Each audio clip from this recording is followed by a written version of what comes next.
Hi there, it's me. Thank you so much for pressing play and joining me. You will not be sorry because I have two excellent journalists joining me today from Decoding Fox News. It's the great Juliet Jeske, who's doing integral important work in these times, and so is Heath Druzin.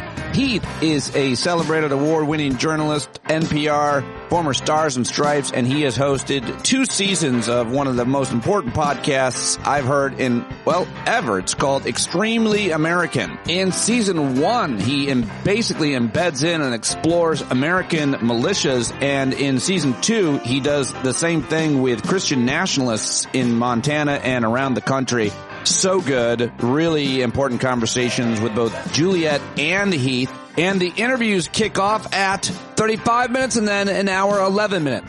But first, I've got your news headlines, clips, and before that, it's the news segment I'm opening every day with on this daily podcast called The Good Stuff, inspiring, hopeful advice for living, and the feedback so far has been excellent. Thank you so much to everybody who's reached out and let me know how you feel about it. Also, tonight is Thursday, so it's Hangout night. I hope to see you there. And now you can gift a subscription to Stand Up. If you'd like to gift a subscription, learn how in today's subscriber email right there in the show notes. It's a great way to build our community. And hey, what's a better gift than what we're doing here together? So please consider a gift subscription for this holiday time. Real quick, the feedback on the new show opening, new format. First of all, my good friend Dan McDonald, I always love to hear from you. He said, yo, I'm really digging Positive Pete. This is great. Kevin Beisch emailed and said, it's such a good show. Thank you. I loved it. I feel better for listening. I've really been struggling, and I'm glad you are here. You are definitely helping, Pete. Rob in Pennsylvania said, hey, Pete, really enjoying the new format, and I'd love to hear Dr. Carroll on it. Yes, I'm definitely going to be talking with him very soon. Thank you all for your positive feedback and messages. I really appreciate it. If you don't like something, let me know about that too. Also, today's show and everyday's show is now going to be sponsored by listeners like you.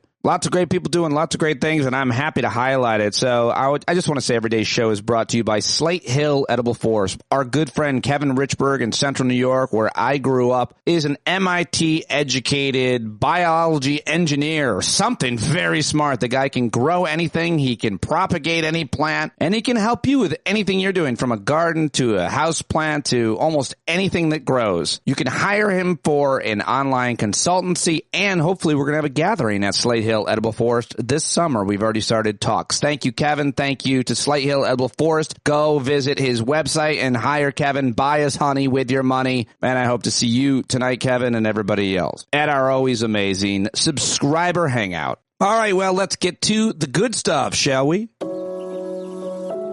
Well, every day I try to read, write, meditate, and exercise for at least 20 minutes apiece. Some days I do all of it, some days I do none, but every day I try to do some or most of it. And yesterday, what did I learn? Well, I was thinking yesterday as I was walking in the woods with my friend Dr. Ken Zatz that we're here this time of year in autumn, and that maybe we should be talking a little bit about what that means if we're being mindful and in the present. Well, that's what time of year it is, the week before Thanksgiving, before you get together with friends and family that you either love or really don't want to hang out with at all. But I saw this quote that I thought was relevant, which is, the trees are about to show us how beautiful it is to let go. So maybe try to let go of some harsh feelings you have towards people or person in your life that you're going to see next week or that you're not going to see again, maybe. Maybe that will liberate you to start over or to just not be concerned with the nonsense of the past and to kind of move on. So I love that quote. The trees are about to show us how beautiful it is to let go. And autumn carries more gold in its pocket than all of the other seasons is another one I saw. And I like this one as well. Love the trees until their leaves fall off. Then encourage them to try again next year. I say apply that to yourself as well. And by the way, I want to be careful as I head into this segment and doing it and trying to do it every single day that I'm not perceived as some kind of oracle or guru, or that I practice all these quotes. I look into this stuff every day. I learn it and I relearn it and I get it from you. You are my teacher. Life is my teacher. I definitely don't want to be that guy. So I am just someone who is trying to live mindfully and positively and produce this segment and the show each and every day. That is my purpose. That is my service. That is my way to try to make things better, to fight apathy and suffering at the same time. It works for me, and I figure if I'm doing it every day, why not try to share my practice with you as much as possible? So that being said, that's the disclaimer. I want to hear your advice, your ideas for anything for this segment as well. All right, now let me get to some audio I grabbed for this segment. You're going to hear me playing a lot of this Ryan Holiday. I think this is great. He hosts the Daily Stoic. He's an author. I played him, I think, yesterday, mentioned his books. But here is his 2.5 minutes on the Stoic response to political turmoil. I thought this was very appropriate for the time we find ourselves in. It was always unlikely that this would be settled quickly. It was inevitable that it would not go someone's way. So today, as the dust settles on the U.S. election, you may find yourself glued to the TV screen or refreshing your social media feed.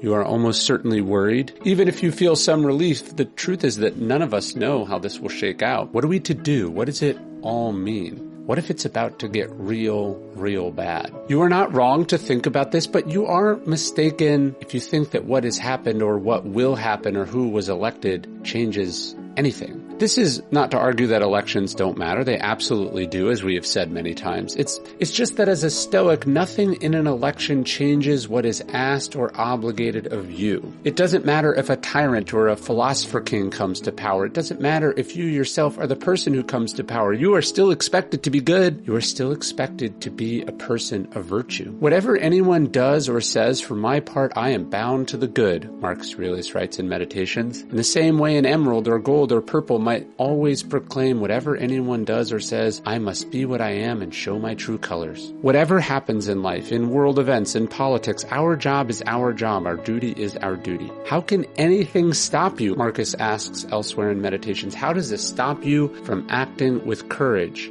discipline, justice, and wisdom? In fact, it may well be that these election results present you with an incredible and urgent opportunity to act with those virtues. So it went for Helvidius, a senator who we profile in Lives of the Stoics, when the Emperor Vespasian tried to stop him from criticizing him. It is in your power not to allow me to be a member of the Senate, Helvidius replied, but so long as I am, I must go in, and I must say what I think right. But if you do, Vespasian replied, I shall put you to death. You will do your part, Helvidius said with immense courage. I will do mine. Our job today is the same as it's always been, and this is true tomorrow too. Our job is to be good, to be wise, to stand up for what's right, to resist what is wrong and evil. Nothing changes that. Nothing exempts us from that. Nothing prevents us from doing that. The consequences and the costs and the stakes can change, and these election results may well have done that, but the obligation remains. The duty remains. So do it like a Stoic. Yeah, there you go. Ooh, I really like that. I like it a lot. I looked up what it means to be a person of virtue and found it's someone who is morally good, excellent, or admirable, or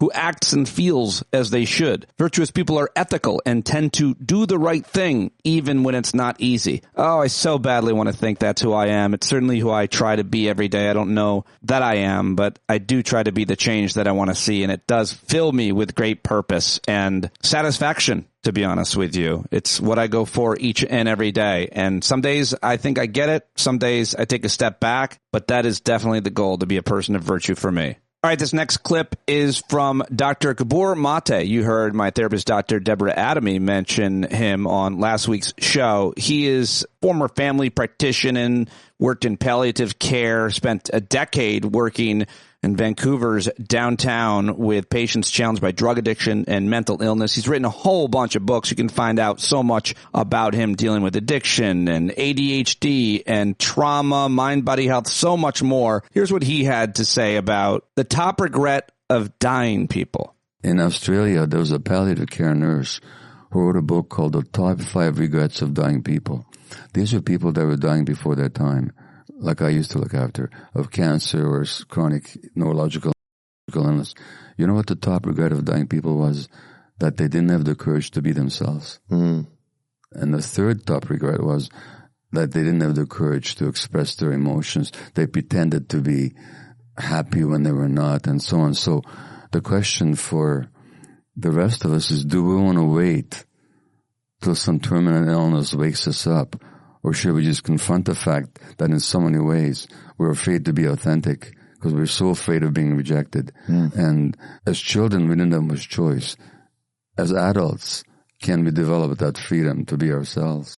Oh, that's great advice. I like that one quite a bit. The freedom to be ourselves. I hope if you haven't tried that or figured that out, that you're on your way to, or at least making an effort or conscious of it. Good stuff. So far, already I'm feeling good. Are you feeling good? It's the good stuff. Sponsored by Slate Hill Edible Forest. Okay.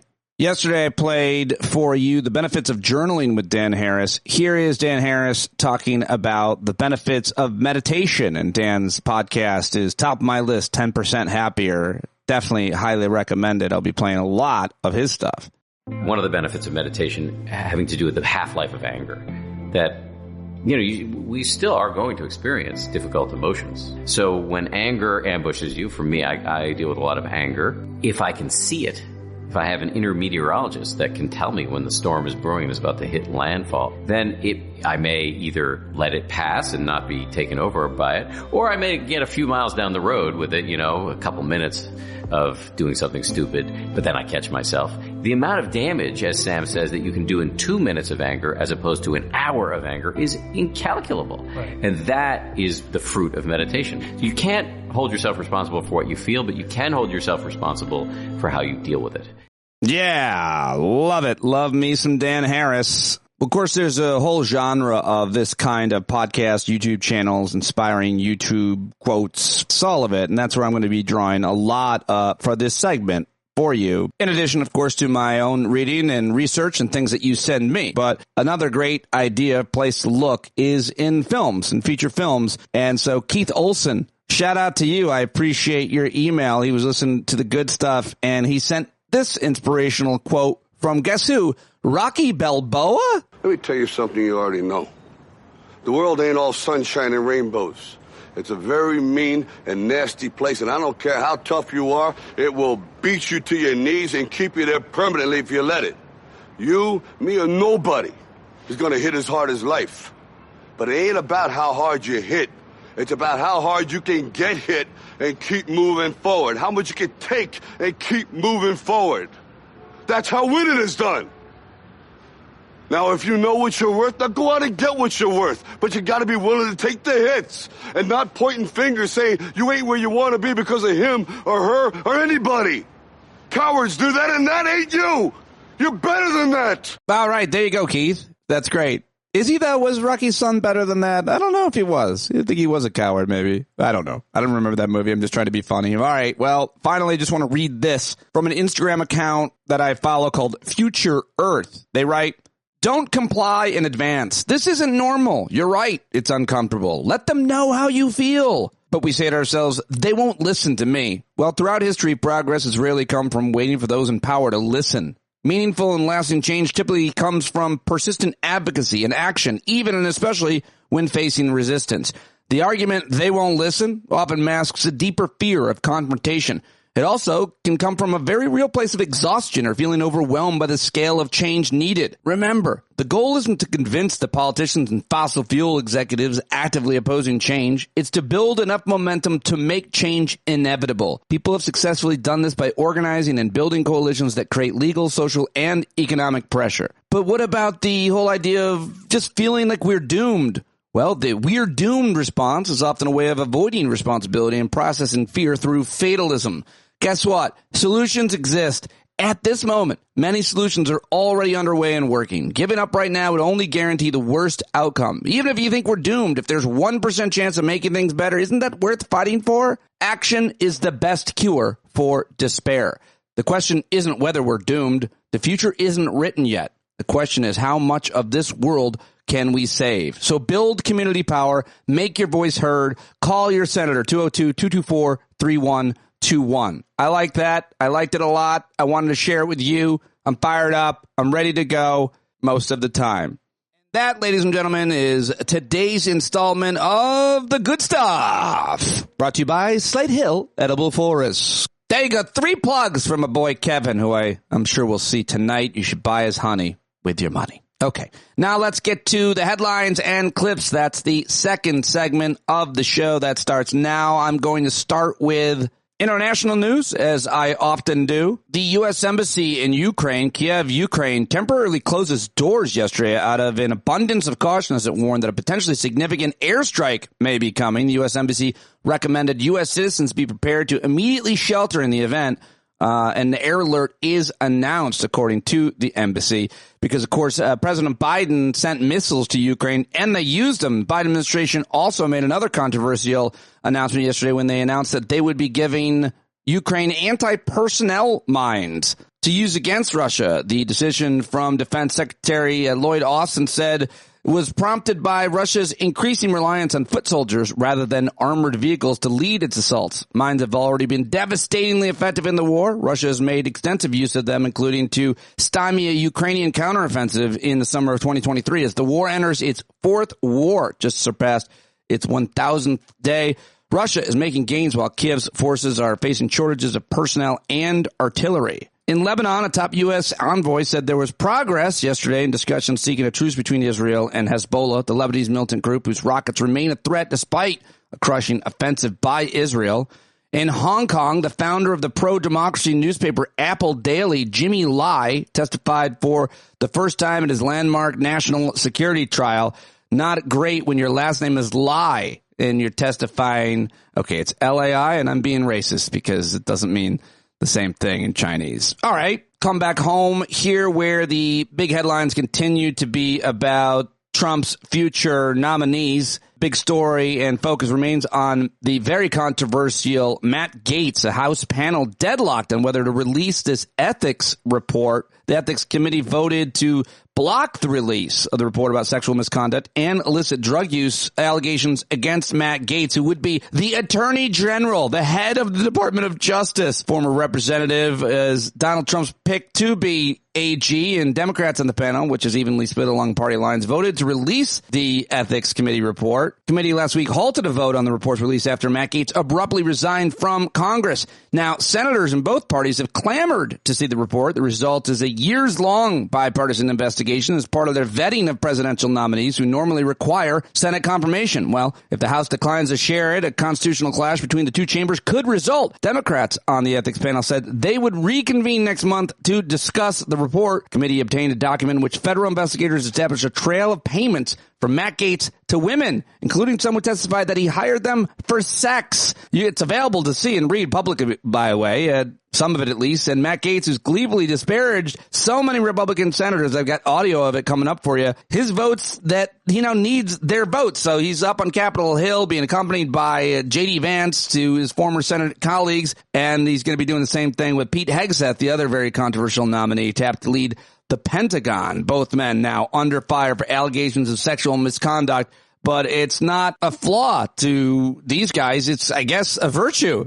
As we talked about earlier, they think it's a good thing. It's like the cost of entry to be a total creep and criminal. Trump also tapped Matthew Whitaker, who served as acting attorney general, to be ambassador to NATO. His education secretary is Linda McMahon of the WWE, and she served in his first administration. Of course, Dr. Oz is been tapped to run Medicare. He's got, of course, a record of promoting health misinformation and bullshit. And, of course, Republicans in Congress are eyeing cuts to Medicaid, so I'm going to talk to some experts about that. That would be terrible. And in other news, an atmospheric river bringing heavy rainfall in Northern California through Friday. At least 2 were killed as damaging winds and power outages struck the Seattle region after a bomb cyclone developed off the coast. Reached out to a couple of you out there yesterday, but check in, let me know, let us know that you're okay. Hope to see you at the hangout. Hopefully you've got power and you're all right up there in the Pacific Northwest. Let's go to Texas, where the state has begun placing more buoys in the Rio Grande to block the path of migrants, a direct challenge to the Biden administration. News yesterday also that Comcast said it would spin off its cable networks, including MSNBC and CNBC, which generate roughly $7 billion in revenue annually. So that's a story I'm closely following. We'll see what happens there. Target, the Target company, their stock fell more than 21% after showing weak sales ahead of the holiday season. And finally, U.S. officials called for restricting the import of hunting trophies, pelts, bone carvings, and other items from giraffes, specifically, whose population is in decline. But I'm thinking that Don Jr. is going to be the head of Fish and Wildlife. And then he's specifically going to be not only bringing more of those endangered species that encourage poachers in, but having like elephant tusks and shit being sold as well, because he's a terrible, terrible person. All right, now it's time to get to the audio. It's time for the clips. These are the clips that I've gathered for you today. First of all, here's an MSNBC supercut from Ari Melber's show of Matt Gaetz criticizing, insulting Republicans, specifically senators, who are going to have to now confirm him, though this is interesting. When you have political upstarts that attack the older establishment, that's a story as old as time in either party. Around the country, if you tell people that somebody, forget Mr. Gaetz for a moment, just somebody has come into politics and they're taking on the old guard of either party, that dynamic can be quite popular, certainly not automatically extreme. The difference, according to many Republicans, as I'm reporting for you, is that Matt Gaetz went so hard at so many of his leaders that he may have just burned down more than he could build or replace. And there is a raw math of White House politics here. And it hasn't changed just because we had a very big election. Even a president-elect may not be able to just deliver a win here for a nominee who has completely torched goodwill with, in the math, the very Senate Republicans that he has to count up and get in order to be confirmed into this job. We have Murkowski and Collins rejecting the duties that they have as senators. And if they do that, their voters should reject them. Our leadership, frankly, is in shambles. You've got McConnell wavering. Speaking of fools, Republican Senator and neoconservative Mark Wayne Mullen, Mitch McConnell's real legacy is that he was missing in action when we needed him most and spent a lot of his time in the Senate putting special interests above American interests. My advice going forward is that the Republican leadership doesn't need to pick one of the Johns. John Thune, John Cornyn, John Barrasso. I think that there are going to be better options than the Johns. Senator Tillis trying to get another blank check for a corrupt country. It's disappointing. There's a certain hubris to all of it. Certain hubris to all of it. From the king of hubris. Well, one theory is that this ridiculous nomination has taken up all the news and attention, while other cabinet positions are getting filled by equally unqualified yes men and women. That's the game plan. Matt Gaetz will probably dropped at some point after diversion has done its job. Do you agree with that idea? I'm not sure. I mean, I don't think they're that calculated, but it might have that effect nonetheless. Here is Eric Swalwell, the Democratic congressman, on CNN yesterday, saying he thinks they're hiding something about this ethics report. From the Ethics Committee Chairman Michael Guest, saying that he would prefer to not release an unfinished work product, saying that he's weighing whether to release it publicly or directly transmit it to the Senate. What do you make of that? They're hiding something. Like where I come from, if there's a report about somebody's misconduct and there's a gang that's trying to keep it from coming out, most people in America, in any cafe, any bar, any church that I go to would be like, what are you hiding? Why won't you let us see this? And so that is the conclusion that an American jury would draw if you tried to hide the ball on something. But the court of public opinion, which is more important and needs to have faith and trust in its top law enforcement officer, is going to say, this guy has no credibility. He can't lead America's police force and our law enforcement agencies if there's these questions that are being hidden by his own people. Meanwhile, Republicans on Capitol Hill are mostly worried about the new transgender congresswoman who's just been elected. Nancy Mace is tweeted about it 5,000 times. They're calling her a man. They refuse to acknowledge trans people are trans people, I guess, that's a possible thing. And they're really concerned about bathrooms. That's the big issue for this one person. And Nancy Mace sounds exactly in this interview with a Scripps News journalist like the crazy people at my school board did. I mean, exactly. Mace. Congresswoman Mace, can I ask you a question as you walk here? So the question is, with your piece of legislation about banning women from using, my question to you is, it doesn't go far enough. You have said that it was created in response to Congresswoman-elect McBride. 100%. And should legislation be created targeted at one specific person? It doesn't mention anyone in the legislation, but you've said it was aimed at her. No, I have said it's a result of this. I'm not going to allow biological men into women's private spaces. I will stand in the brink and stand in the way of anyone on the radical left who thinks that it's okay for a penis to be in a women's locker room or a bathroom or a changing room. Hell no. I'm not going to stand for it. And the Speaker said it would be in the House rules package. If it's not, I will be ready with a motion, a privileged motion to force a vote on this. This is not okay. I'm a survivor of rape. I'm a survivor of sexual abuse. And I'm not going to allow any man in any female private spaces. Now, Speaker, end of story. And by the way, I'm getting death threats from men pretending to be women. Why is it that these crazy people, the insanity, the radical left, are willing to kill women over a man's right to be in a women's restroom? Speaker Johnson has said he wants to treat every new member with the words dignity and respect. Forcing this congressperson to go into a male restroom, is that dignity and respect? Forcing women to share private spaces with men is not dignity and not respect. And I'm absolutely going to stand in the way of anyone who... All right, well, there you go. Cruella de Vil. Was that sexist? I mean, she was wearing this weird white fur thing. She's clearly trying to play the part. That's Nancy Mace. Very controversial lightning rod of attention. You thought Lauren Boebert and Marjorie Taylor Greene were bad. This is the woman that media used to try to keep as centrist, the kind of legacy corporate media would try to bring her on because she wasn't fully anti-abortion. Anyway, she's gone full extremist now. Here is a much more reasonable take and someone who's just as passionate about the issue and a whole hell of a lot smarter. Alexandria Ocasio-Cortez, Congresswoman from Queens, New York, in response to Nancy Mace. What Nancy Mace and what Speaker Johnson are doing are endangering all women and girls. Because if you ask them, what is your plan on how to enforce this? They won't come up with an answer. And what it inevitably results in are women and girls who are primed for assault because people are going to want to check their private parts in suspecting who is trans and who is cis and who's doing what. And so the idea that Nancy Mace wants little girls and women to drop trow in front of who? An investigator? Who would that be?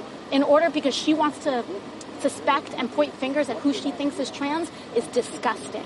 It is disgusting. And frankly, all it does is allow these Republicans to go around and bully any woman who isn't wearing a skirt because they think she might not look woman enough. People have a right to express themselves, to dress how they want, and to be who they are. And if a woman doesn't look woman enough to a Republican, they want to be able to inspect her genitals to use a bathroom. It's disgusting. And everybody, no matter how you feel on this issue, should reject it completely. What are they doing? They're doing this so that Nancy Mace can make a buck and send a text and fundraise off an email. They're not doing this to protect people. They're endangering women. They're endangering girls of all kinds. And everybody should reject it. It's gross. Thank you. Thank you. And here's another response from another Democratic Congresswoman. This is Catherine Clark of Massachusetts at a press conference yesterday, also addressing why this is a priority at all. We're not off to a great start on this new governing majority that they have that's going to continue to be very close when the first question of this press conference has nothing to do with how we have security at our borders, how we make sure that every American has a fair shot, how we make sure that we have a budget by the end of the year. As we look out into the debt ceiling, how do we ensure we do not take our economy and the global economy off the cliff? What are they talking about there on day one? Is where one member out of 435 is going, where she is going to use the bathroom? That is their focus. So this is not a great start for how we start to turn the focus to the American people. It is. All right, there you go. Congresswoman Catherine Clark of Massachusetts responding as well. But I don't know if they've got us talking about it and thinking about it. Is it a distraction? Are they winning if we do? How do we address this issue that affects almost nobody? Well, I thought this was good. This was actually the response from the Congresswoman-elect in question. Her name is Sarah McBride of Delaware. She's just been elected, the first trans woman ever to be elected to the United States Congress. And she posted a statement that reads, "I'm not here to fight about bathrooms. I'm here to fight for Delawareans and bring down the costs facing families. Like all members, I will follow the rules outlined by Speaker Johnson, even if I disagree with him. This effort to distract from the real issues facing this country hasn't distracted me over the last several days, as I've remained hard at work preparing to represent the greatest state in the union come January." I mean, Sarah McBride, I mean, all due respect, she thinks Delaware is the greatest state in the union. Anyway, she continues to write, "Serving in the 119th Congress will be the honor of a lifetime, and I continue to look forward to getting to know my future colleagues on both sides of the aisle. Each of us were sent here because voters saw something in us that they value. I have loved getting to see these qualities in the future colleagues that I've met, and I look forward to seeing those qualities in every member come January. I hope all my colleagues will seek to do the same with me." So Congresswoman-elect Sarah McBride is not taking the bait. She's now lowering herself to this fight, and she's remaining classy, unlike Nancy Mace. And now my favorite Congresswoman, she's from Texas, and she yesterday was at a House hearing, I'm not sure on what, but she laid out her white Republican counterparts. It's the great Jasmine Crockett. On fire! Is because you can then misuse words like oppression. There has been no oppression for the white man in this country. You tell me which white men were dragged out of their homes. You tell me which one of them got dragged all the way across an ocean and told that you are going to go and work. We are going to steal your wives. We are going to rape your wives. That didn't happen. That is oppression. We didn't ask to be here. We're not the same migrants that y'all constantly come up against. We didn't run away from home. We were stolen. So yeah, we are going to sit here and be offended when you want to sit here and act like, and don't let it escape you that it is white men on this side of the aisle telling us, people of color on this side of the aisle, that y'all are the ones being oppressed, that y'all are the ones that are being harmed. Yes, well, in case you didn't know, she's talking about the majority of white Americans who think they face more discrimination than black Americans, according to more than a few surveys that are super upsetting to read and hear. This does not mean that we white folks don't suffer. We suffer mightily with all kinds of issues. But the idea that we suffer discrimination at the rates that black folks I mean, come on now, son. All right, well, let me move on to the final clip I've got for you. It's time for some laughs, some comedy, brought to you by the CBS Late Show and my old boss, Stephen Colbert. Lots of folks feeling anxious about our country, but not me. I'm on a lot of medication. But Europe has taken notice of our anxiety, and they want to cash in because an Italian village is offering $1 homes to Americans upset by the election result. Well, I tell you what. Let's see here. Between my staff and the audience, there are about 500 people in the building. So I'll take one. We'll all be roommates. There you go.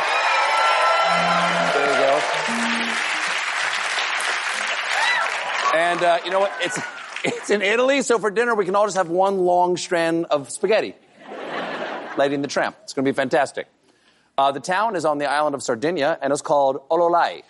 You know their slogan, you're gonna Olo like it. Like other rural Italian villages, Ololai has been trying to persuade outsiders to move in after decades of depopulation. Okay, but do you really want your town overrun by liberal Americans? Think of your poor baristas. I non capito. You want oat milk? How you milk the oat? I don't. But Ololai does make a good sales pitch. The official website asks, "Are you warned out?" by global politics. Oh, I am worn out. I'm exhausted. The Nartmores keep me oop at Nart. Back stateside, Donald Trump is continuing to shovel steaming piles of nominee into his cabinet. This afternoon, he announced his latest choice for the administrator of Medicare and Medicaid. It's Dr. Mehmet Oz. Okay, so he's still just picking people he sees on TV. Next up, the head of Amtrak goes to Thomas the Tank Engine. In a statement, Trump talked about Oz's education, his surgical work, meow, meow, meow. Then, the real reason he picked him, he won 9 daytime Emmy Awards hosting the Dr. Oz Show. I didn't know winning TV awards qualified you to administer our medical system. I've never heard anyone yell, "This man's having a heart attack. Quick, does anyone here have an outstanding achievement in informative daytime talk?" All right, there you go, Colbert on the CBS Late Show. And now it is time to get to my guest. Joining me today, I've got coming up Heath Druzin, the host of Extremely American. That conversation is real important and very enlightening, and I hope that you will listen to it. But right now, first, I've got from Decoding Fox News, it's my friend Juliet Jeske. Juliet came highly recommended to me a few years ago from our friend Jeff Jarvis, who was on the show yesterday. She was a student at the Graduate School of Journalism, the Craig Newmark Graduate School of Journalism in New York. She was a student of Jarvis's, and every week she publishes a newsletter and a podcast, and she covers what is happening on Fox News. Decoding Fox News is a really important source of journalism, specifically targeted at and covering watchdogging all of the horror that Fox News is. Juliet works so hard on this. I highly recommend you at least go get a free subscription and highly consider a paid one because they have such impact, and Juliet is one of the few people covering it the way only that she can. decodingfoxnews.substack.com. Follow Julia on every social media outlet. She's real fun to talk to. She's quirky. She's funny. She's smart. She's passionate. And she's fearless. And that matters when you're doing the work she's doing. Ladies and gentlemen, great to have her back on the show. Let's do it with Juliet Jeske. All right, there she is. And I'm very happy to see you here. Happy to see you. Alive. We keep in touch. We check in on each other's pulse. And you do a great job being public about how difficult the work we do, which is not exactly the same, but similar enough, is. And I appreciate that. And whenever you're like talking about what the things you have to do, I'm like, I'm glad she's putting that out there because it's really important. People understand how much work it takes to put into these projects and hopefully support them now more than ever. Yeah, it's basically, I always joke, it's like raising a baby. You have to watch it like a hawk. You have to put all your energy and focus towards it. It's not something you can put on autopilot and forget. You just can't. It's a new business. It's a startup. And so you got to throw everything you've got into it. That's 100%. Right. That's right. And you've had success as a result. You're someone that is a kind of, I think, a role, the model of hard work equals success. It doesn't always. You work really hard. Trust me, I know. Trust me, I know. Well, you're doing I've had other ventures in my life. Well, how many years? Three years? This has been 2.5 years. We're going on 3 years. When I hit February, it'll be 3 years. So, yeah. What was the concept behind Decoding Fox News when you were in school and got the grant, and how has it changed over the time you've been creating this? I had a background going after like far right media and basically watching far right media, cutting it up, turning it into sound bites, turning it into clips and giving it to journalists. And I had originally gone after the Proud Boys when they were on the Gavin McInnes show back in 2016 when they were under the radar. So I did that. And then when I got to grad school, nobody knew what to do with me. So when we did this thing called a capstone, which is like your thesis, I basically did Decoding Fox News, but it was just right-wing media. It wasn't one network specifically. And Jeff Jarvis, who you've interviewed many times on this show, was a teacher at my school. And he said, he read my capstone, and within 48 hours, I basically had an offer. And he said, we'll give you a grant, do this, what you just did in your capstone, but do it about Fox News. Can you do that? And I said, sure. And he helped me like pick the shows and shape it. And then he just let me go. He's that kind of manager. He doesn't really tell you what to do, and which is great. It was a little scary at first. I was like, what? I think the way it's changed now is I know more because you figure this out the hard way when you have to go and get extra. I can't just go, I'm going to get my 15 hours, like how it was set up to do 15 hours every week and that's it. And now I know if there's a big event. I got to pick up extra hours. I'm going to have to be, it's definitely not a 9-to-5 job. You just have to be, the news never stops. So I'm always thinking of what can I do? What can I do? What can I do? That's a big part of it. 100%. So you find yourself, the big change is you're doing even more. You're covering even more hours of programming at Fox News than you were before. That's the main change. But so how do you describe what's the premise of what you're doing? Obviously, we've talked with Juliet before, but to introduce her to new people, and really what I'm obviously getting at and the timing of having her on is what is she going to do now? I take like an analytical approach to Fox, and that every single show has a spreadsheet, and every single minute is if a segment's 6 minutes long, it gets written down in 6 minutes, 7 minutes, 2 minutes, 30 seconds, that sort of thing. And then at the end of the week, I tally everything up, and I have an analytical view of what Fox did, like the top 5 topics. But then I also break down the clips, and I've gotten a lot better just from experience, because you really just have to do it to figure out like how they're manipulating their audience. And I try to show my audience how Fox is manipulating its audience, because a lot of the people who follow Decoding Fox News have friends, loved ones, relatives who are hooked and are completely into this like rage spiral that Fox News gives them. And it helps people who are close to fanatics of Fox kind of figure out the relatives and figure out like how to navigate them. And, oh, that's why they're saying this. And that's why they think this way. You must get that feedback. I mean, you're not just saying that people, I never really thought about, I know that's a byproduct of your work, but I never really thought that people looked to you for that. Like, it sounds like you're saying they subscribe and support Decoding Fox News so they can know how to talk to their family and not. Yeah.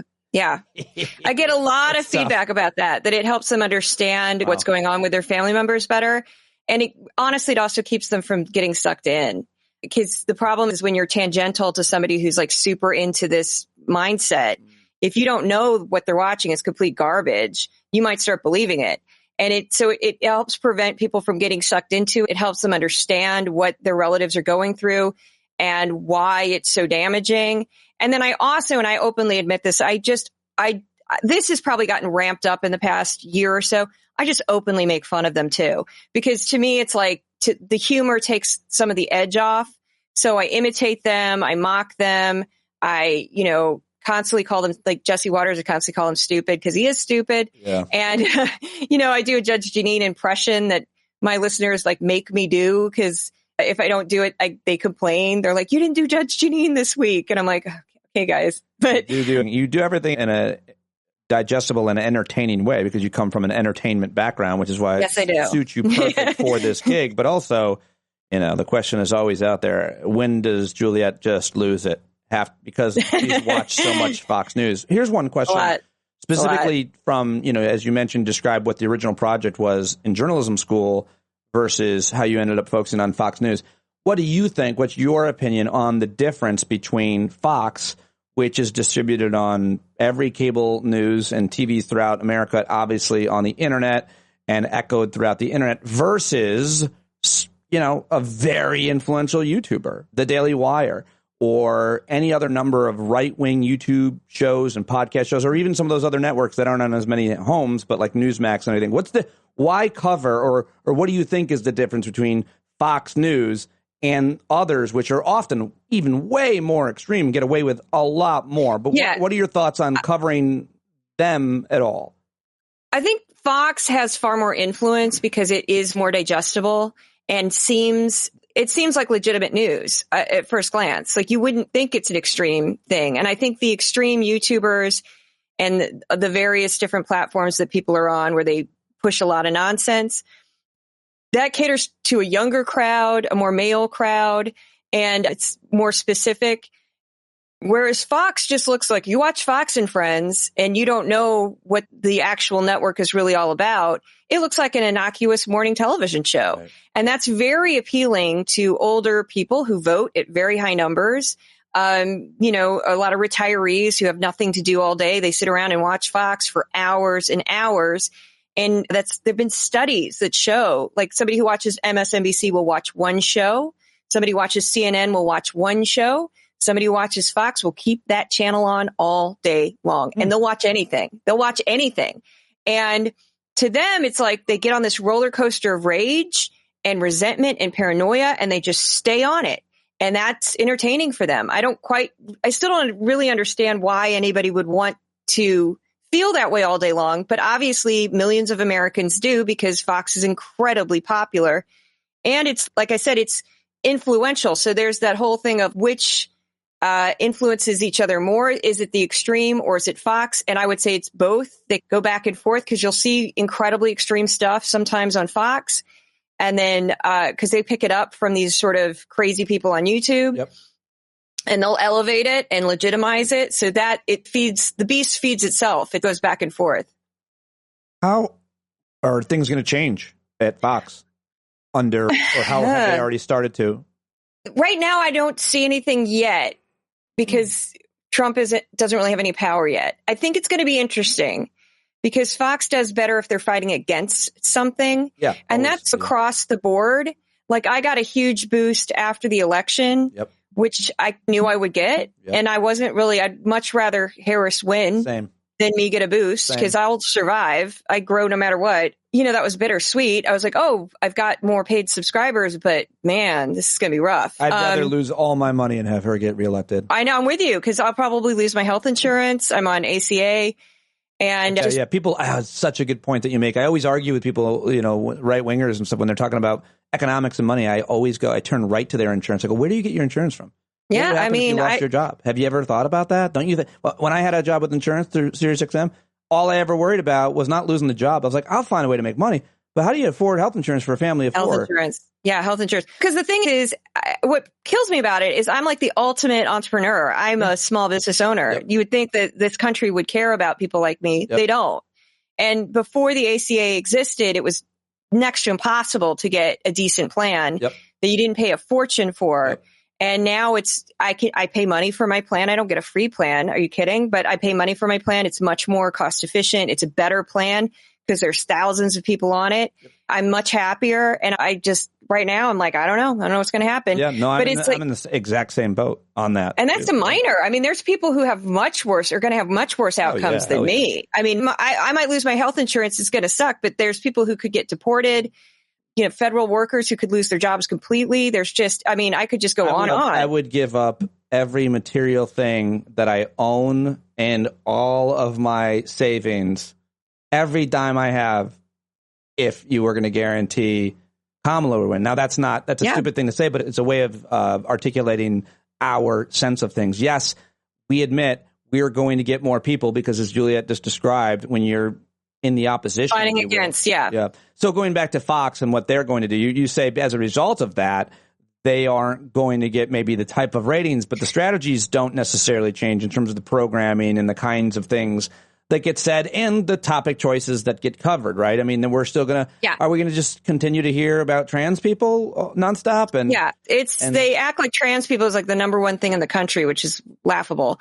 It's going to be the same like xenophobia, of, thinly veiled racism, because they've got a little bit better about hiding that. They're still racist. They just, they try to cover it up a little bit better. So there's going to be that. And then there's going to be, xenophobia. But what they're going to do is basically, which is going to be, the first 2 years are going to be funny because he's going to have the House, the Senate, and the presidency. So who on earth are you going to blame? They'll find a way. They'll find a way. It's always like what cracks me up with crime. They always pull this one. If it's a red state, it's always the mayor's fault. And if it's a blue state, it's the mayor and the governor's fault. They never take responsibility for, maybe. And I call that the boss hog syndrome. Anyone? Yeah. Anyone? Dukes of Hazzard? Corrupt mayor? I know Dukes of Hazzard. Right. But I'm from Missouri, which is a deeply red state, and two little blue patches of St. Louis, Kansas City, and a couple college towns. And that's it. And the entire state's deeply red.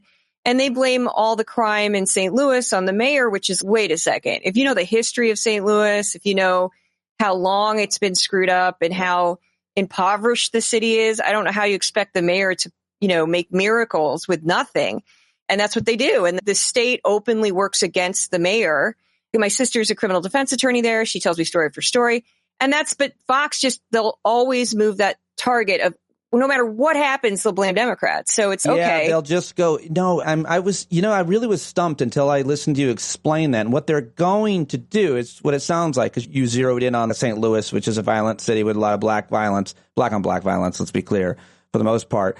And they're now going to report on individual crimes, and they're going to make it seem like things that are bad situations are more widespread, and you need to be worried about them. Because, by the way, just going back to your point, I want to get your take on it.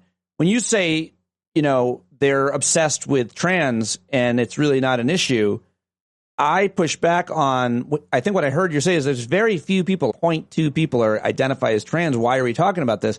The reason why we're talking about it is because of Fox News and because of Elon Musk and others who make it an issue, which is exactly what you're saying about what they're going to do. They make things an issue to drive a wedge. Is it an issue? Sure. Is the cause of it what they're saying? Probably not. Is the solution what they're saying? Definitely not.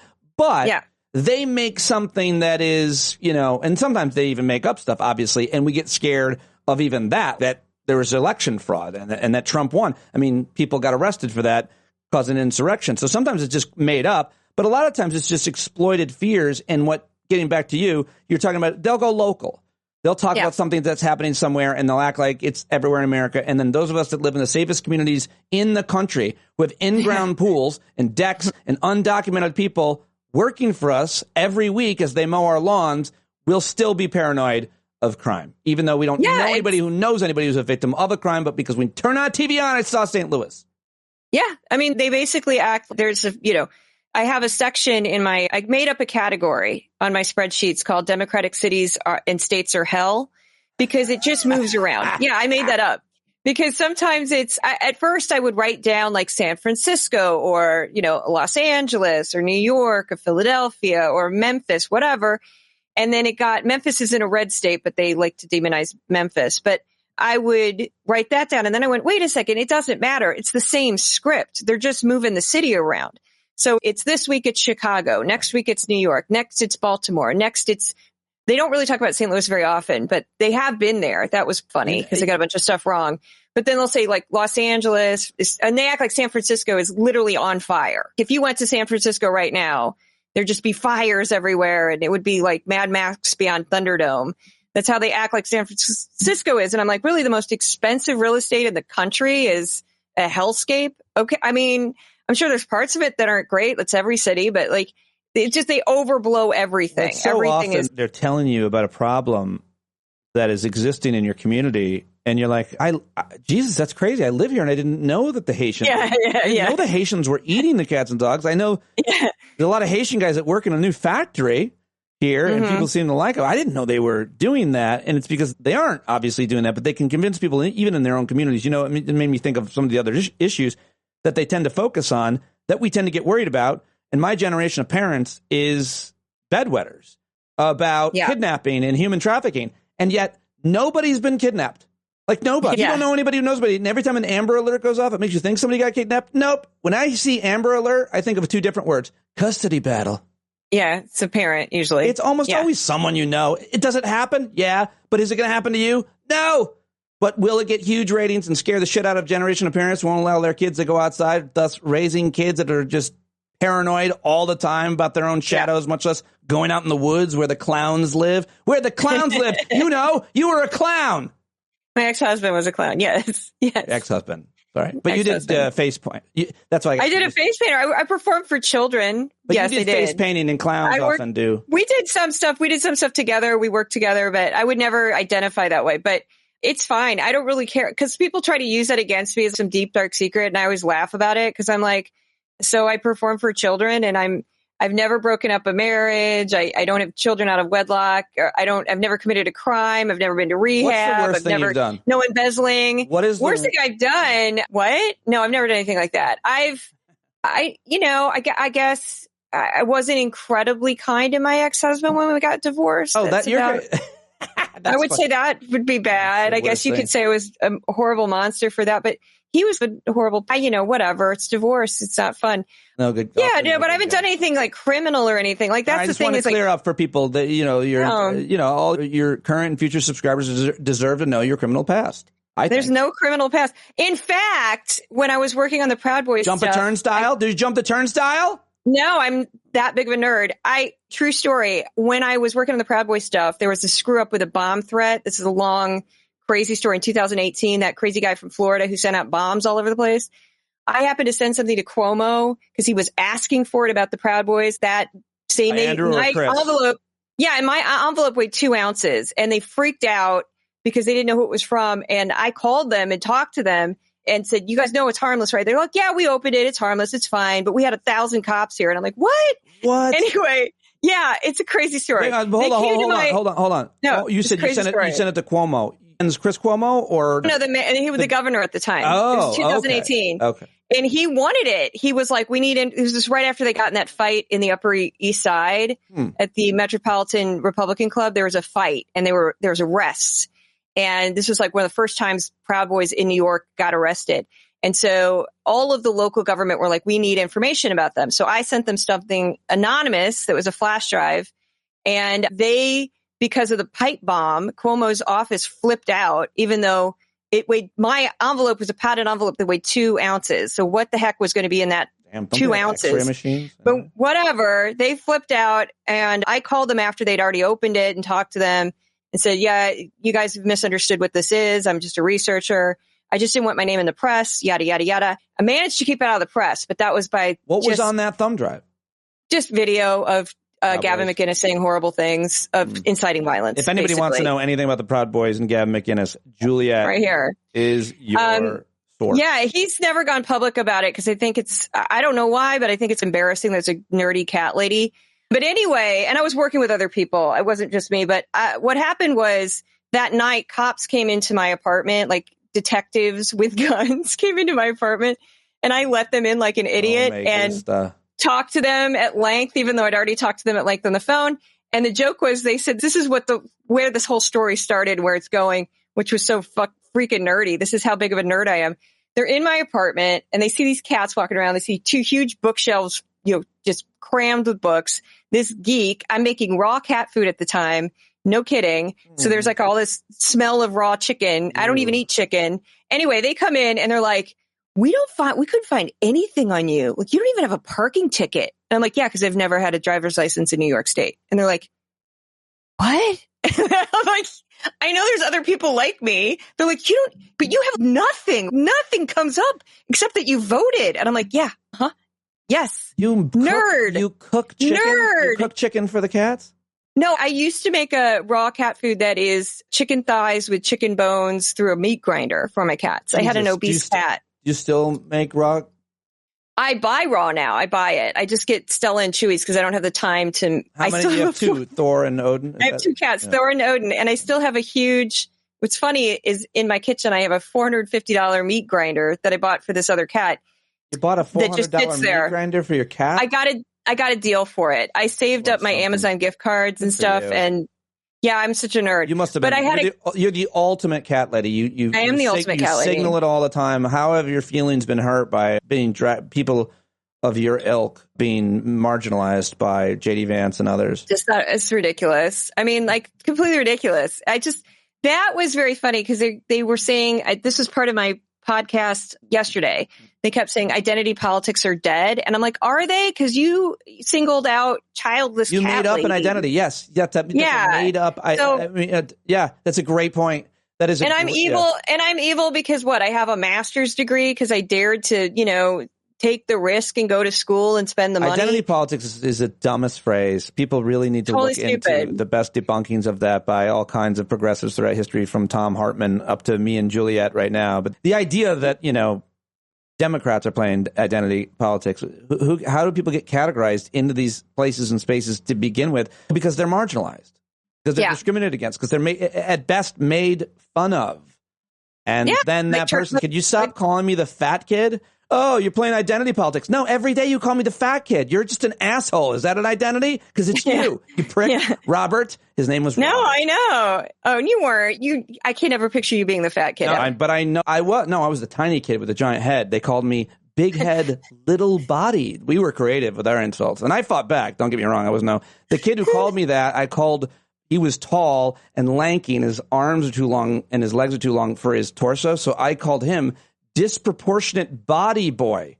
It's a long ride, but it worked and it hurt him. Name. Juliet, so getting back to where you're going and where we're going in terms of right-wing media, just real quick, given that you actually aren't a criminal, what kind of threats do you get as a woman who is publishing the content you're publishing, and then, most importantly, in my opinion, becoming influential? Because that's when people really start targeting you in a more serious way. It starts with just run-of-the-mill sexism and rape threats through, anonymous faces on social media. And I'm sure it's always been that. But does it get to the point it got to me after being on TV the other night, where they find your number, they find your kids' names? I know you don't have kids, but have you felt unsafe? Have you been targeted in ways that made you worried at all?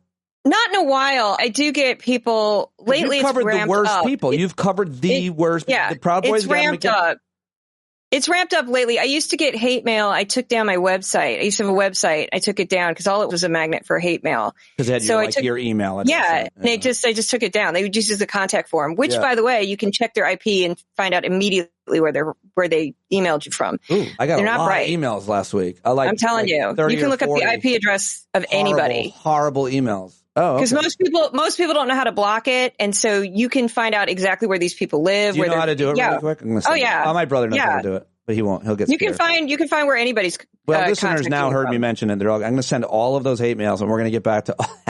What's interesting about that though is that I've noticed that because I'm older, I don't have to put up with the stuff that like Kat Abu puts up with. Abu Ghazala is her full last name, because woman. She's 25. Yeah. She might be 26 now, but she gets I see it. She gets just disgusting. And they come at her, men my age will come at her openly in the public, come at her. Don't you think she's asking for it for being young and pretty? No, of course not. But I think when she shouldn't put herself out there. I think you should make yourself appear as terrible as possible. Look, you should why not just dress as me? I could.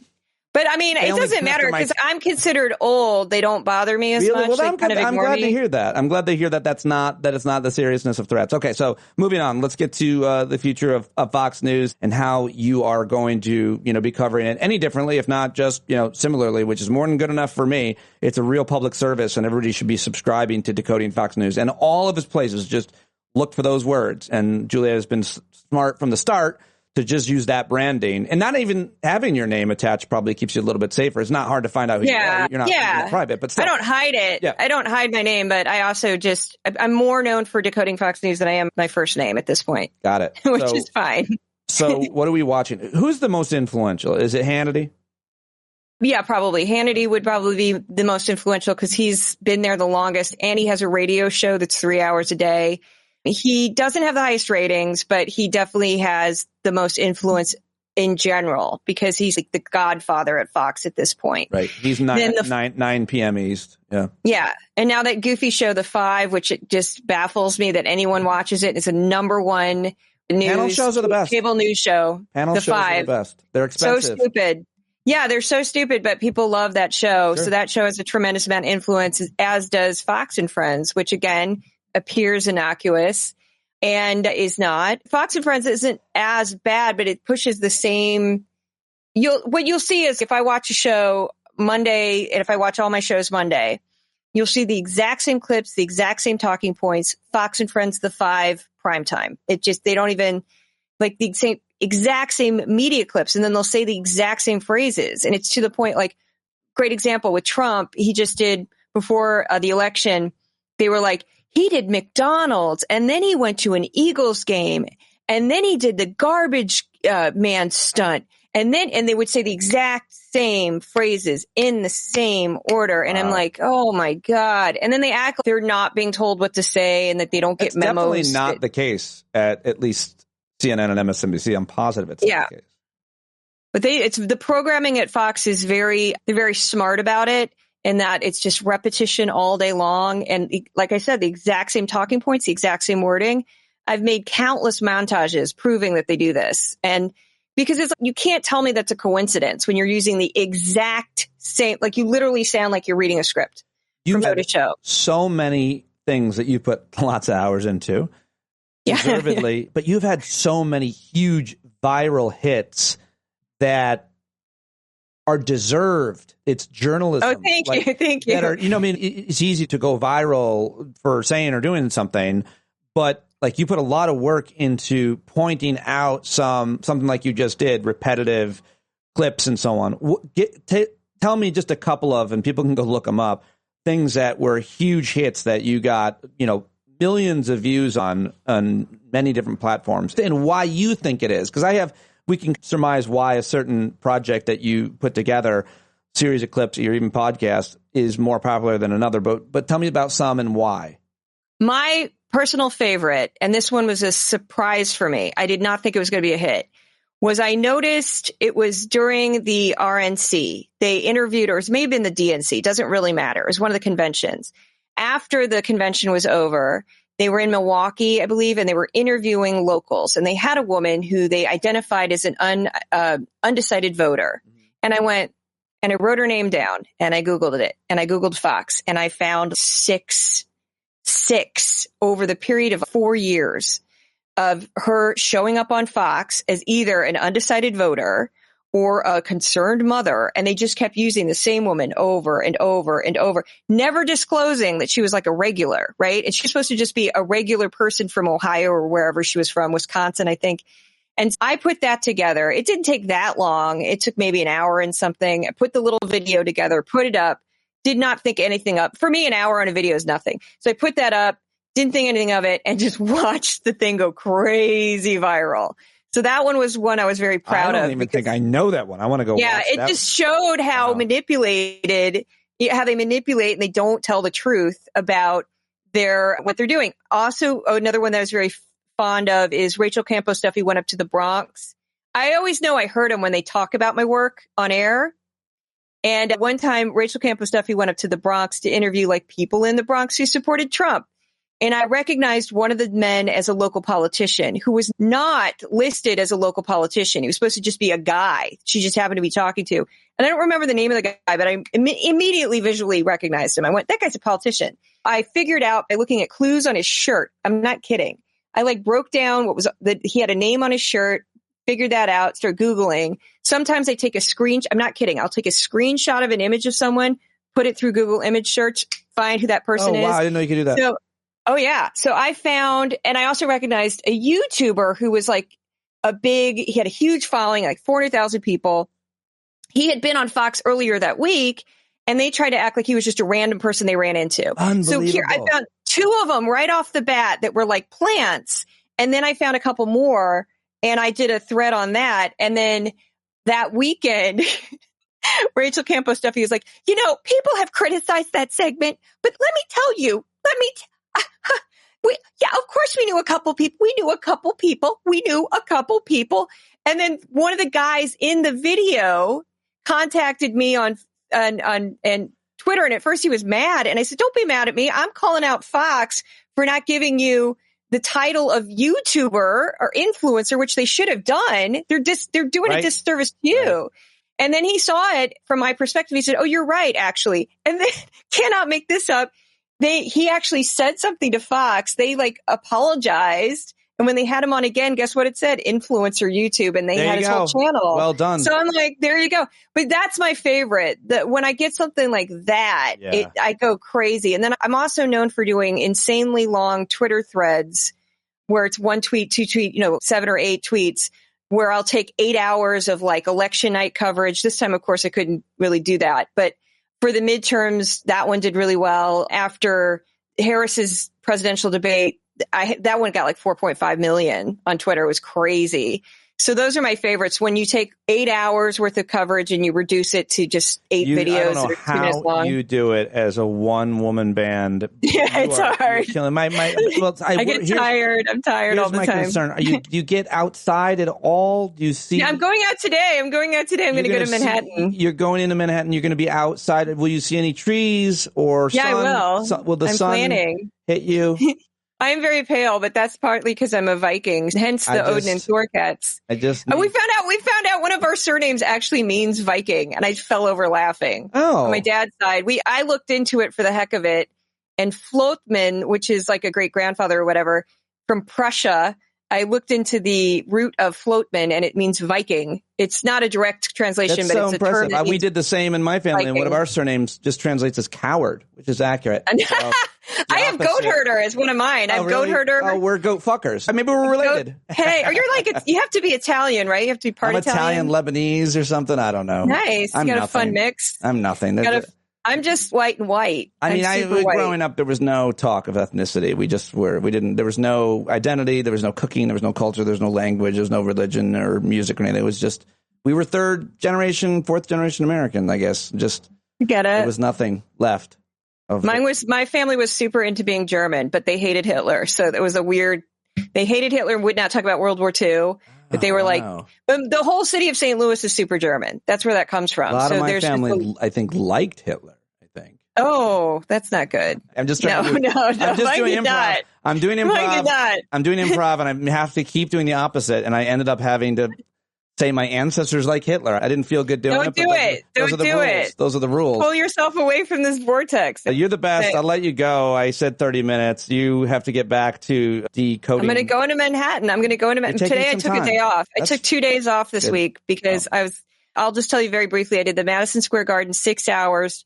Turned that into a 2-minute video. The hate rally?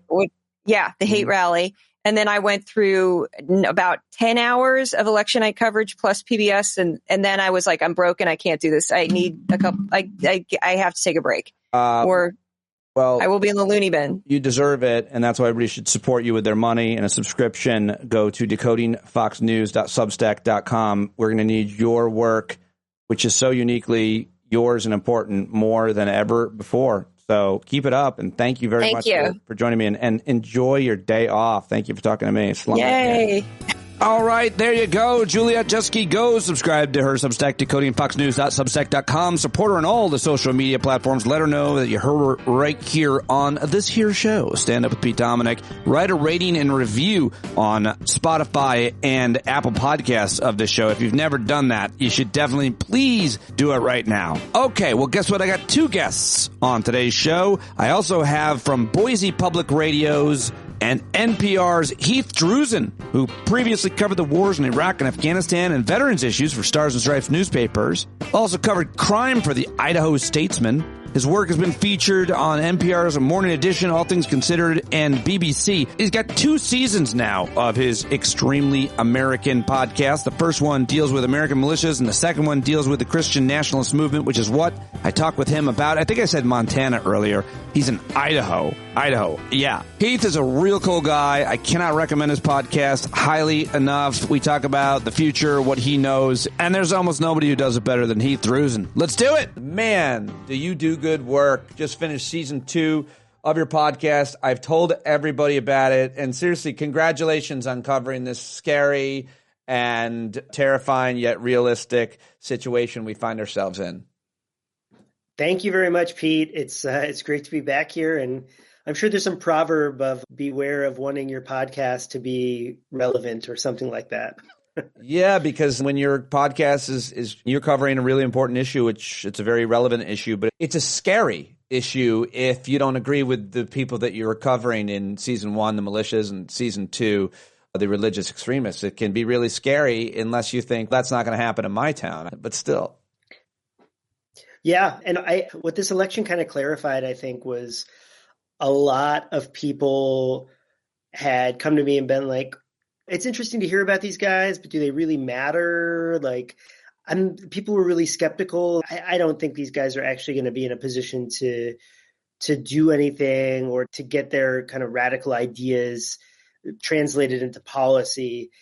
And with this election, I do think they're much closer. It'd be a bit of a different conversation. We might not even be having this conversation if Trump didn't win, but he did win.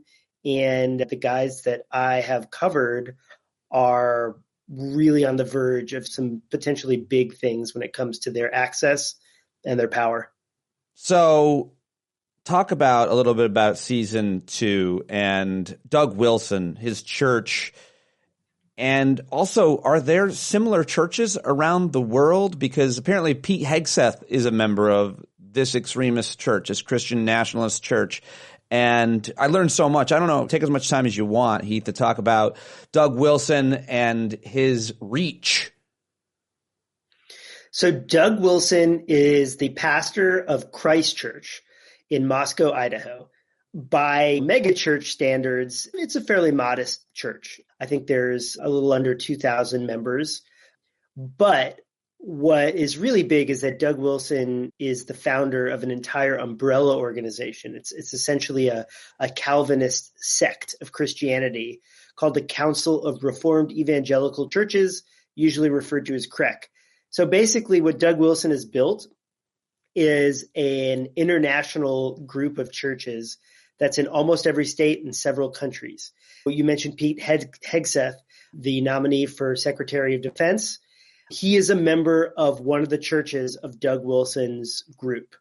And Pete Hegseth has talked about Doug Wilson's writings. He certainly parroted the ideas of this church group, which is very patriarchal. They think men should be in charge in general. The folks I talked to in this orbit, they think that women broadly should lose the right to vote. And a lot of them think that non-Christians, and by non-Christians they mean anybody who doesn't share their sort of narrow Protestant views, shouldn't be allowed to hold office. So some really radical ideas when it comes to our sort of broad consensus on democracy in America. It makes me fast forward to these horrible days of Pete Hegseth's potential confirmation hearings where a Democratic senator is going to have to ask Pete Hegseth if he thinks women should be able to vote. Now, they'll say to you and others, you do such a great job talking to them on your podcast, that they believe the vote should go through the man or the household. And so in effect, that doesn't mean women can vote. And they have antipathy towards the 19th Amendment, the suffrage movement, and so on. But he would have to be asked that question, right? Pete Hegseth, do you think women should be able to vote? That would be appropriate. Ask him that and several other questions about his Christian nationalist beliefs, which he's made no secret. He's wearing them on his body, right?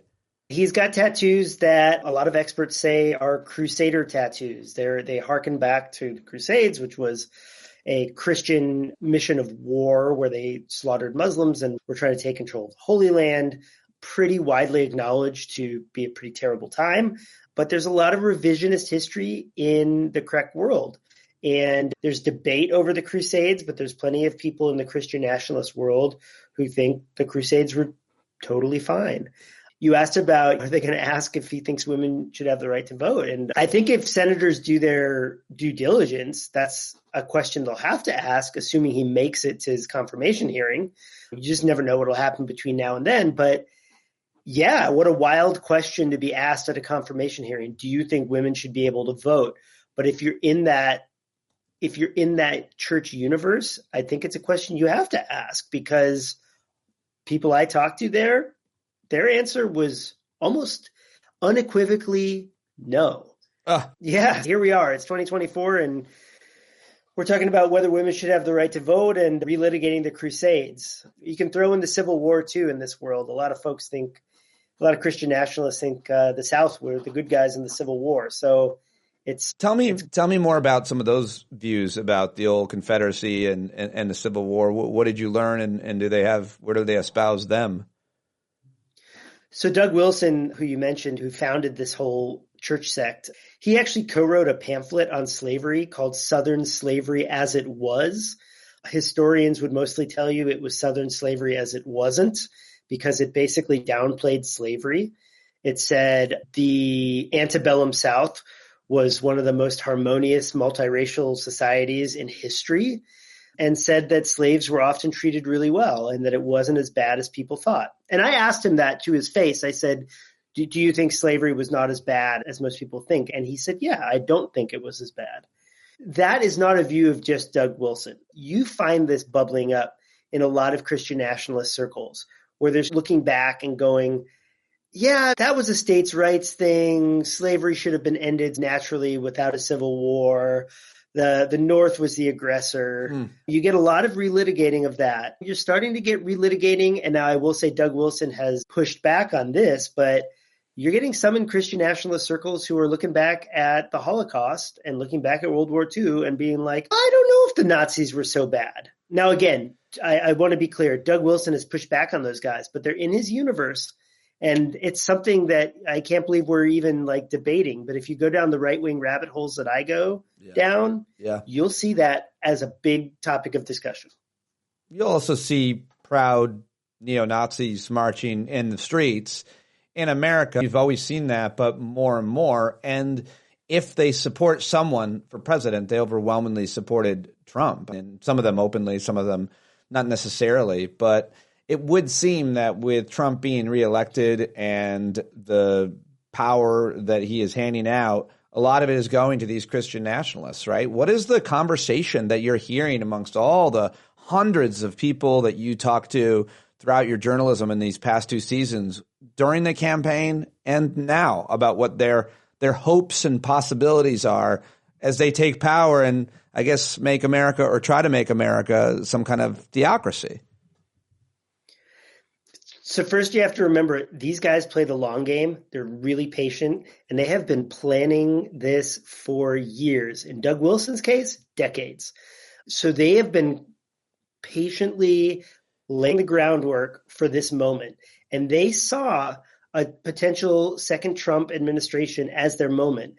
And so they got ready for it. They got ready for it as just with the assumption that he might win and that they wanted to be ready to have their guys in there. And so what I'm seeing is jubilation. They're very excited about this opportunity. Some cockiness, to be honest, like, hey, get ready, we're coming. And frankly, they should be pretty confident right now. We've got guys waiting in the wings. Pete Hegseth is the nominee to lead the Defense Department. That is the largest government organization we have.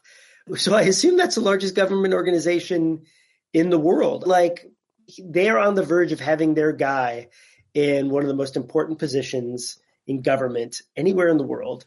And they've got many other people that you probably haven't heard of who are likely to be in positions of power. A guy named William Wolf is a prominent Christian nationalist. He was a senior official in the last Trump administration, really influential guy. I would be shocked if he doesn't have an even more senior position this time, because he has been in lockstep with Trump the whole time, getting ready for this moment. Russ Vought, former OMB director, Project 2025 author. He's going to be in the Trump administration unless something goes terribly wrong. So yeah, they're excited because their people are about to take power. Tell me more about Pete Hegseth, because we touched on him earlier. You mentioned him again, but you actually did a lot of reporting on him and the group that he belongs to and his role in the military and his veterans organization charity that he co-founded that wasn't very successful, but I guess was conservative.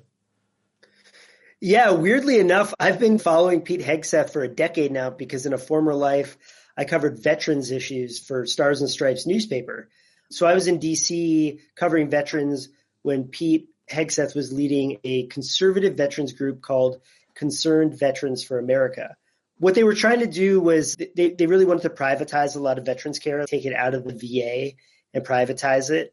Even back then, he was a lightning rod. A lot of his fellow kind of global war on terror era veterans who were running their own veterans groups, they didn't like him. They didn't like his ideas. They thought they were too radical. And so it's been interesting to see him up in the world from there.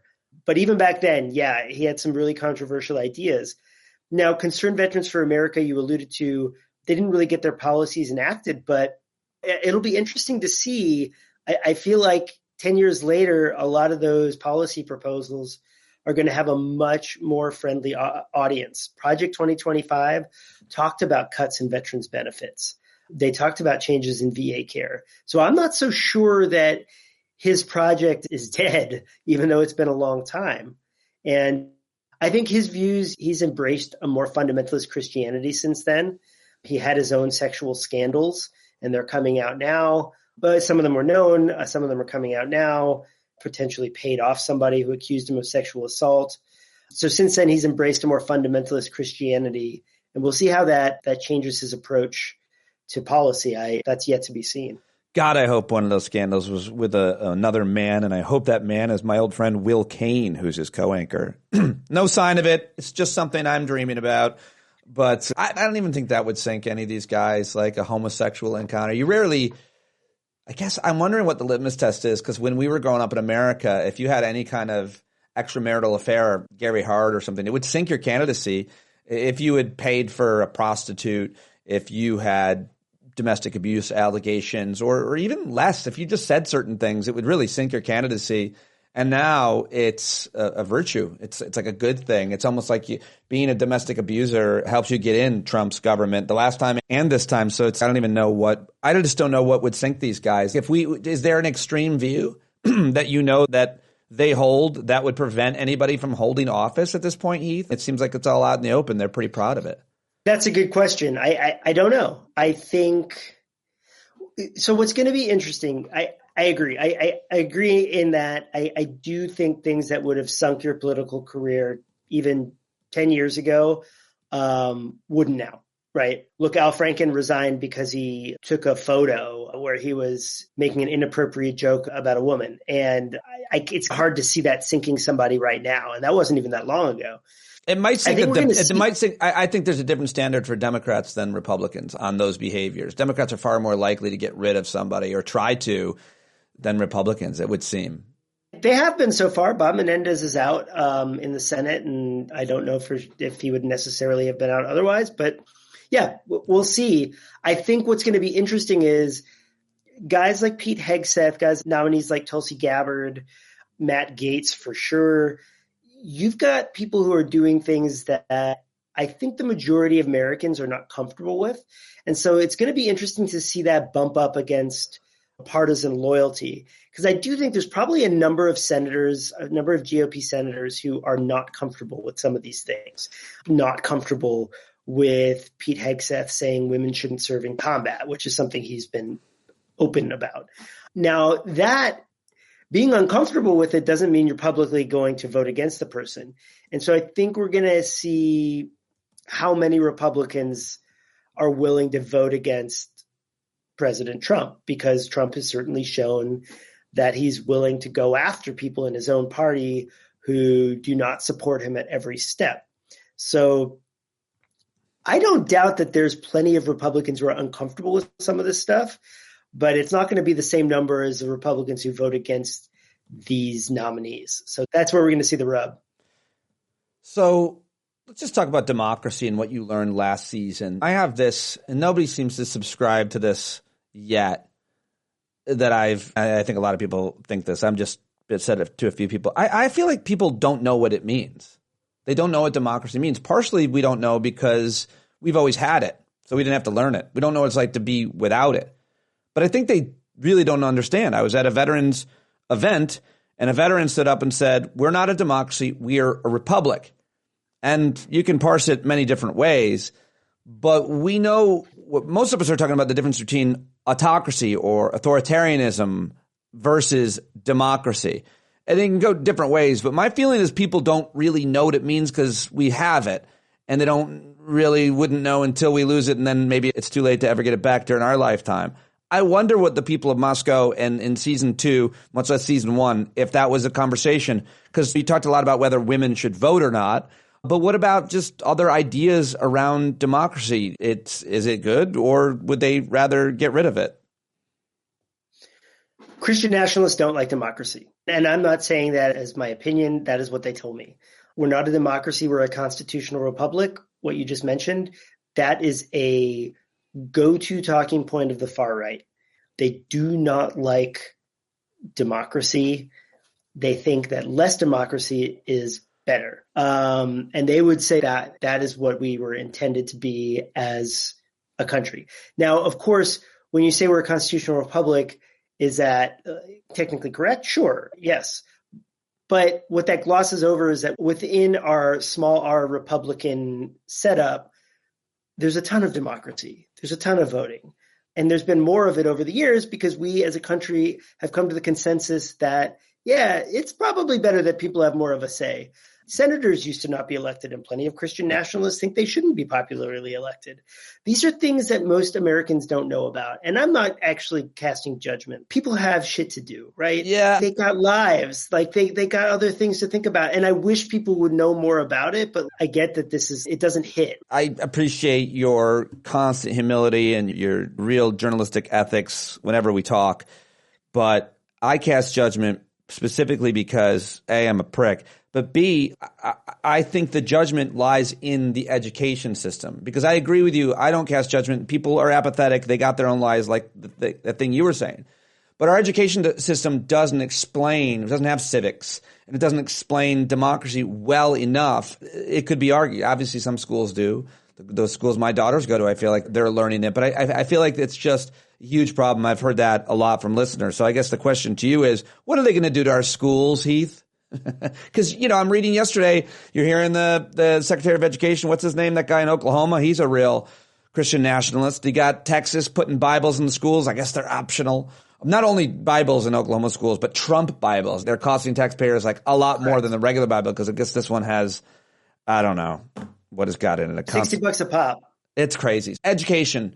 They say they want to get rid of the Department of Education. So I guess that would mean every state would have its own Department of Education, and that would be overtly Christian. The separation of church and state, they want to get rid of it. What happens to our schools? Every state does have their Department of Education, and we have a very decentralized system. But getting rid of the Department of Education is part of a wider plan Christian nationalists have. They want to dismantle public education. And again, the good thing about talking to these guys like I have is I can tell you what they're telling me. This isn't me reading the tea leaves. They want to get rid of public education. Yep. They think it's a bad thing. They think it's corrupting the youth. And so getting rid of the Department of Education, that's one way to start chipping away at it. Now, of course, and every parent in public school, I don't know if your kids are in public school, but so every parent in public school knows that it's a pretty hyper-local thing, right? Oh, like I know. Boy, my listeners know I know better than ever because I've been involved in the school board fights for the last couple cycles, and it's been very ugly for me and my family and my neighbors. Yeah. So getting rid of the Department of Education would mean your public school went away, but it's going to mean fewer dollars. There's some special needs kids that you'd have to figure out how to help out because the Department of Education funds a lot of that. It's chipping away. And they will tell you if you ask them what they ultimately want to do is basically privatize education everywhere. And they want more control over education. They want it to be more Christian. You mentioned a couple examples. There's another one in Louisiana very recently where it's required to have the 10 Commandments in every public school. These are victories for Christian nationalists. This is what they're trying to do. And so they're working on different levels. They're working at the local level, they're working at the state level, and now we're going to see them working a lot more at the federal level. So they understand, they're very smart about this, that you can't just abolish the Department of Education, which frankly is going to be a tough sell even to a lot of Republicans. Yeah. And then to fix the problem. They're working on multiple levels. I just feel like, as you said, every state has their own Department of Education.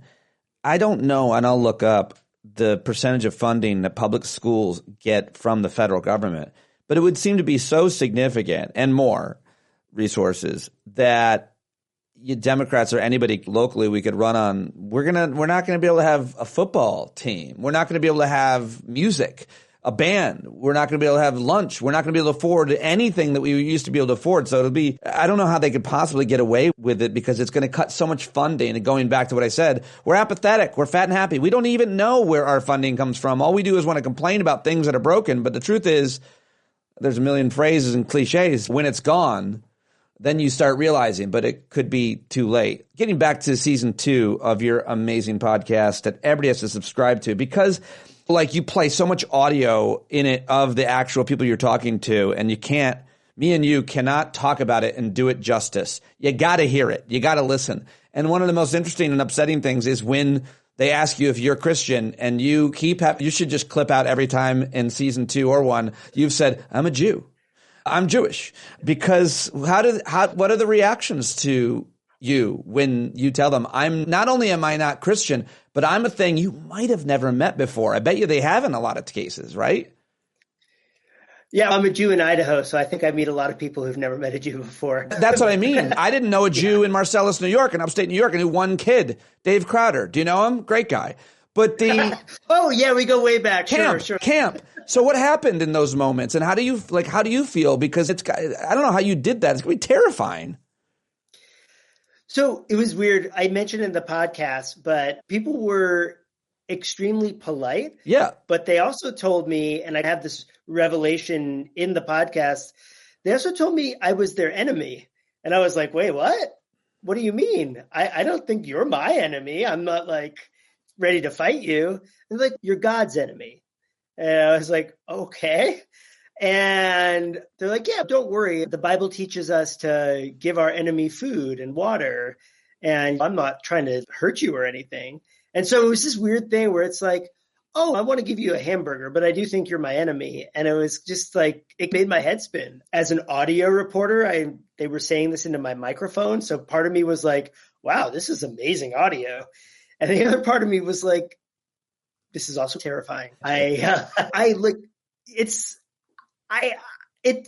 say it's a pretty high bar for me to say somebody is my enemy.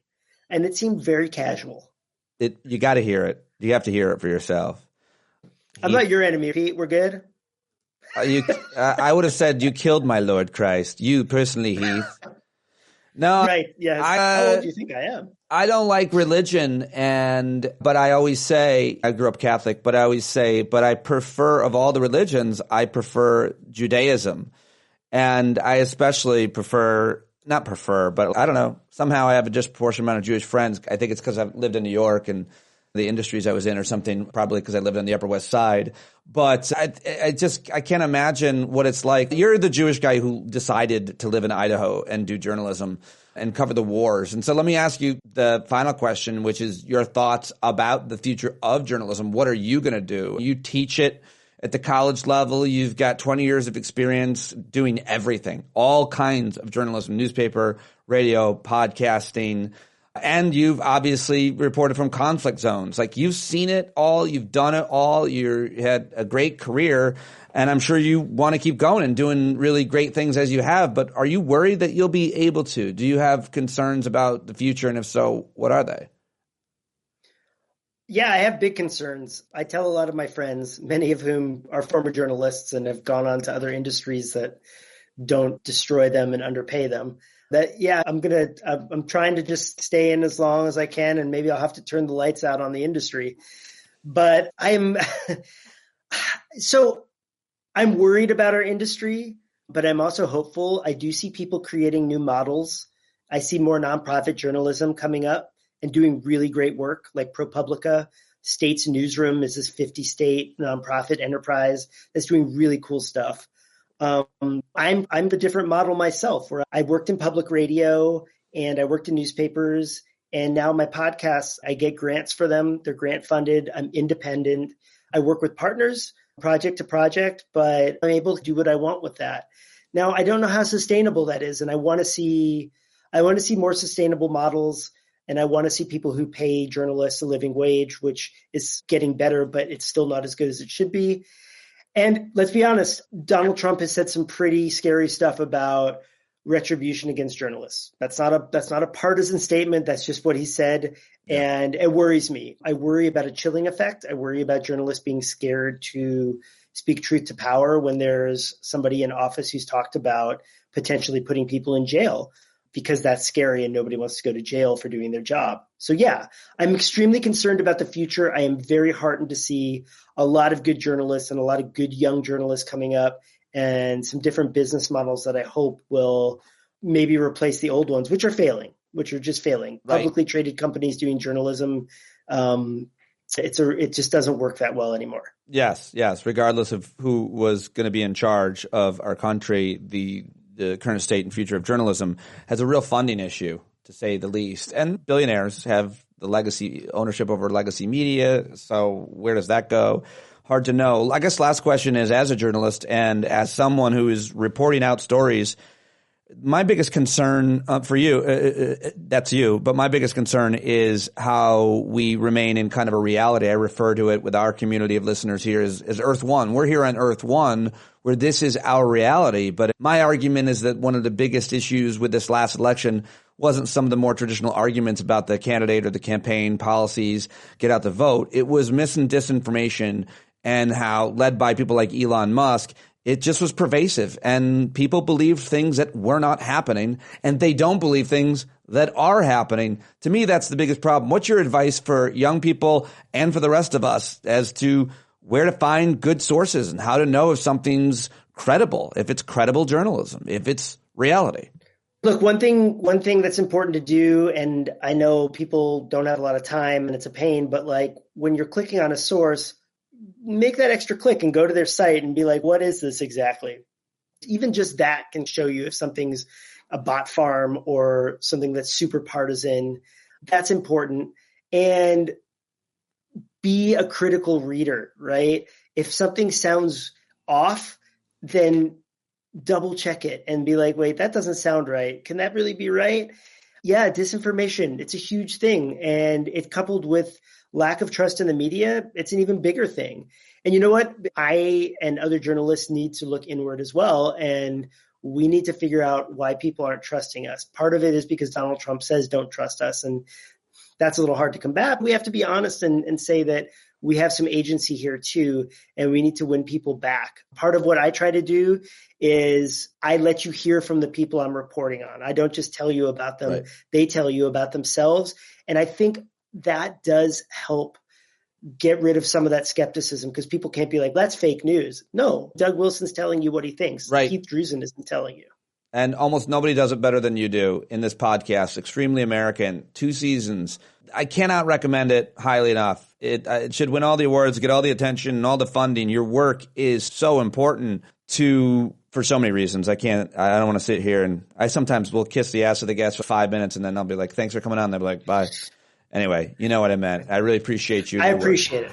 All right, there he goes. Heath Druzin, Extremely American. You'll love it. It's so well produced, so well researched, and so well done. Very, very good stuff. And scary, but important. If you don't know those places, those folks, you might want to get to know them through that podcast. A lot of players out there in Idaho. They've got their own little Christian nation, and a lot of folks pushing back as well.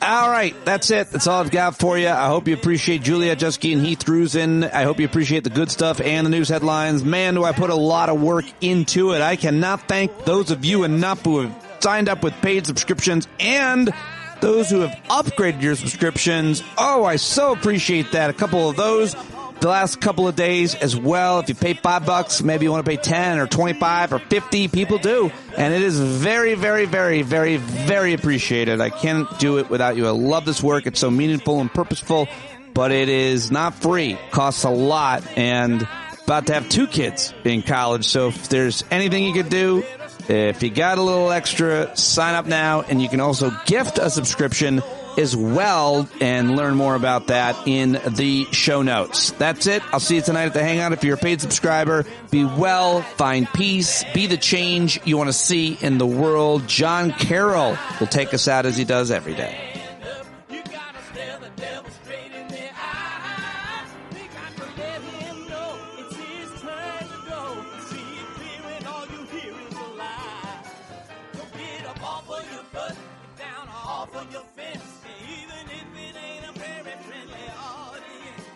Begin to listen when you start making sense.